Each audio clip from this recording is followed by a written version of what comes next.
நோயால் பீடித்தவர் தட்டை என்னும் அரபு எழுத்துக்களால் எழுதப்பட்ட அந்த காகிதத்தை கரைத்து குடிக்கலாம் அப்படின்னு சொல்லி கேட்டிருக்கிறாங்க. இந்த சில உலமாக்கள் தட்டை எழுதி குடிக்க சொல்றாங்க, ஹத்து எழுதி குடிக்க சொல்றாங்க. அது கூடுமா அப்படின்னு சொல்லி அதாவது இந்த இடத்துல ஒரு விஷயத்தை விளங்கிக்கிறங்க.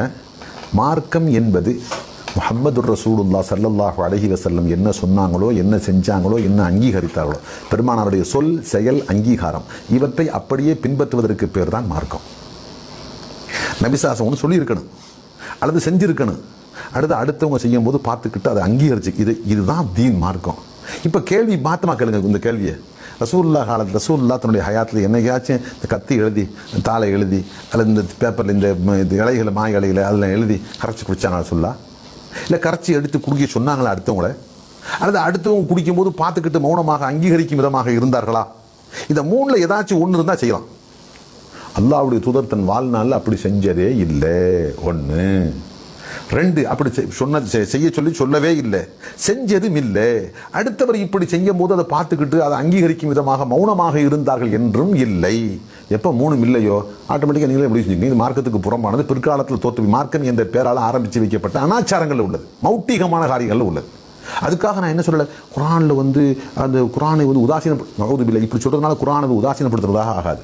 குரானை ஓதுங்க தாராளமாக. குரானை ஓதி ரசூல்லா ஊதுன மாதிரி ஊதிக்கிறங்க. யார் மானம் சொன்னால் சொல்லாத ஒன்று செய்வோம். அது எழுதி அதையும் கரைச்சி குடிக்கலன்னா அது எப்படி? அது இலையில எழுதணுமா, மா இலையில் எழுதணுமா? சில பேர் பப்பாளி இலையில் எழுதுவாங்க, சில பேர் அன்னாசி பழத்தை பழைய இந்த மாதிரிலாம் இதான் தேவையில்லாத. ஆமாம், அதாவது இந்த எழுதுறதுக்கு பயன்படுத்துகிறாங்கல்ல, அது எதுமா அந்த குங்குமத்தை ஊற போட்டு தான் எழுதுவாங்க. நான் உங்களுக்கு சொல்கிறேன், குங்குமத்தை நீங்கள் குரானுடைய ஆயத்தை எழுதாமல் சும்மா குங்குமத்தை சுடுதண்ணில் ஊற போட்டு எடுத்து சாப்பிடுங்க, அப்படி ஜம்முன்னு வேகமாக இருக்கும் உங்களுக்கு.